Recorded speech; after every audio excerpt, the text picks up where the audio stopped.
श्री स्वामी समर्थ. जय जय स्वामी समर्थ. नमस्कार. आज पिठोरी अमावस्या काय आहे ते आपण पाहणार आहोत. श्रावण अमावस्येला पिठोरी अमावस्या म्हणतात. परंपरेनुसार या दिवशी बैलांची पूजा केल्यानंतर आई आपल्या मुलांना वाण देते. पिठोरी व्रत करून आई पक्वान्न तयार करते आणि ते डोक्यावर घेऊन अतिथी कोण असे विचारते.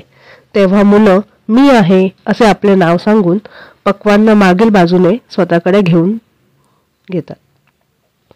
पिठोरी अमावस्येला वंशवृद्धीसाठी ही पूजा करण्यात येते, म्हणूनच याला मातृदिन असेही म्हणतात. ही मुलांना दीर्घायुष्य मिळावे यासाठी साजरी करण्यात येत असून या दिवशी सायंकाळी आंघोळ करून 8 कलश स्थापित केले जातात. त्यावर पूर्ण पात्रे ठेवून ब्राह्मी, महेश्वरी व इतर शक्तीची पूजा केली जाते.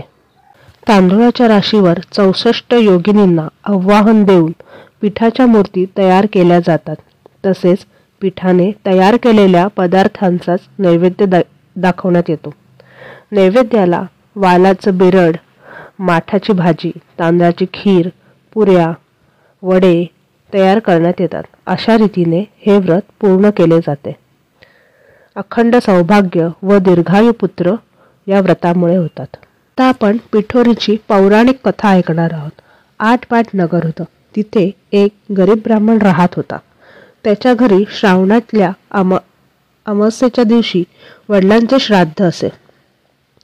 इकडे दरवर्षी काय होईल, ज्या दिवशी श्राद्ध त्या दिवशी सकाळपासून त्याच्या सुनेचे पोट दुखू लागे व ब्राह्मण जेवायला बसण्याच्या वेळेस बाळंत होऊन पोर मरून जाई. असं झालं म्हणजे ब्राह्मण तसेच उपाशी जात. असे 6 वर्ष झाले. 7व्या वर्षी तसंच झालं. तेव्हा सासरा रागावला. ते मेलेलं पोर तिच्या ओटीत घातले. तिला रानात हाकलून लावलं. पुढे जाता जाता ती एका मोठ्या अरण्यात गेली. तिथे तिला झोटिंगाची बायको भेटली. ती म्हणाली, बाई बाई, तू कोणाची, कोण, इथे येण्याचे कारण काय? आलीस तशी लवकर जा, नाहीतर माझा नवरा झोटिंग येईल आणि तुला मारून टाकेल.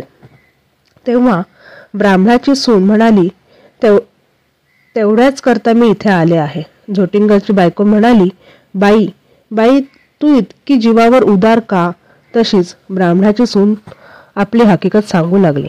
ती म्हणाली, मी एका ब्राह्मणाची सून.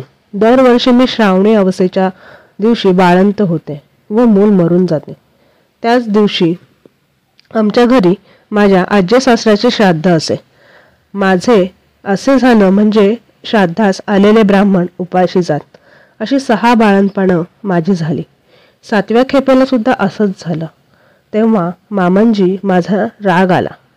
ते मला म्हणाले, माझा बाप तुझ्या बाळंतपणामुळे 7 वर्ष उपाशी राहिला, तर तू घरातून चालती हो. असं म्हणून हे मेलेलं मूल माझ्या ओटीत घातलं आणि मला घालवून दिलं. नंतर मी इथे आले. आता जगून तरी काय करायचे आहे, असं म्हणून रडू लागली. तशी झोटिंगाची बायको तिला म्हणाली, बाई, तू भिवू नको, घाबरू नको, अशीच थोडी पुढे जा. तिथं तुला एक शिवलिंग दृष्टीस पडेल. बेलाचं झाड लागेल. तिथे एका झाडावर बसून राहा. रात्री राजकन्या, देवकन्या, 7 अप्सरा बरोबर घेऊन तिथे पूजेला येतील. पूजा झाल्यावर खिरीचा नैवेद्य दाखवतील आणि अतिथी कोण आहे म्हणून विचारतील. असे झाल्यावर मी आहे म्हणून म्हण. त्या तुला पाहतील. कोण, कोटची म्हणून चौकशी करशील. तेव्हा तू सगळी हकीकत त्यांना सांग.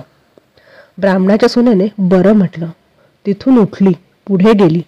तो एक बेलाचं झाड पाहिलं. तिथेच उभी राहिली.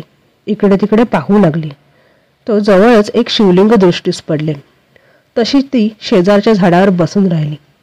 इतक्यात रात्र झाली. तशी नागकन्या, देवकन्या आणि 7 अप्सरांच्या स्वारसुद्धा तिथे आल्या. त्यांनी शिवलिंगाची पूजा केली, नैवेद्य दाखवला आणि अतिथी कोण म्हणून विचारलं. त्याबरोबर ती खाली उतरली. मी आहे म्हणून म्हणाली. तेव्हा सगळ्यांनी मागे पाहिलं. त्यांना आश्चर्य वाटलं. त्यांची कोण, कुठली म्हणून चौकशी केली. तिनं सर्व हकीकत सांगितली. नागकन्या देवकन्यांनी तिच्या मुलाची चौकशी केली, तेव्हा अप्सरांना ती दाखवली. पुढे त्यांनी तिची 7 मुलांना जिवंत केलं, तिच्या हवाली केलं. पुढे तिला हे व्रत सांगितलं.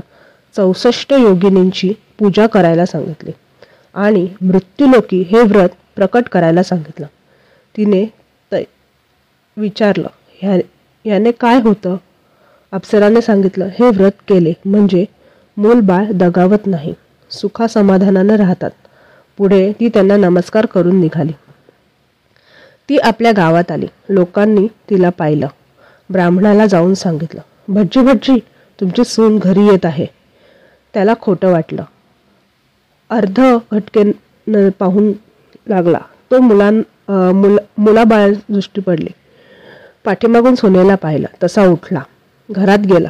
मूठभर तांदूळ, तांब्याभर पाणी आणलं. तांदूळ सोन्यावरून आणि मुलांवरून ओवाळून टाकलं. हातपाय धुवून घरात आला. सर्व हकीकत सोन्याला विचारली. तिनं सारं सांगितलं. पुढे सर्वांना आनंद झाला आणि मुलाबाळांसह सुखाने ती नांदू लागली. ही 60 उत्तराची कहाणी 5 उत्तरे सुफळ संपूर्ण. पिठोरी अमावस्येची ही कथा तुम्हाला माहीत होती का? तसेच ह्या व्हिडिओच्या माध्यमाने तुमच्यापर्यंत ही कथा पोहोचली का? ही पौराणिक कथा जर तुम्हाला आवडली असेल तर कमेंटमध्ये नक्की लिहा आणि चॅनलला सबस्क्राईब करा. तसेच व्हिडिओला लाईक करायला विसरू नका. श्री स्वामी समर्थ.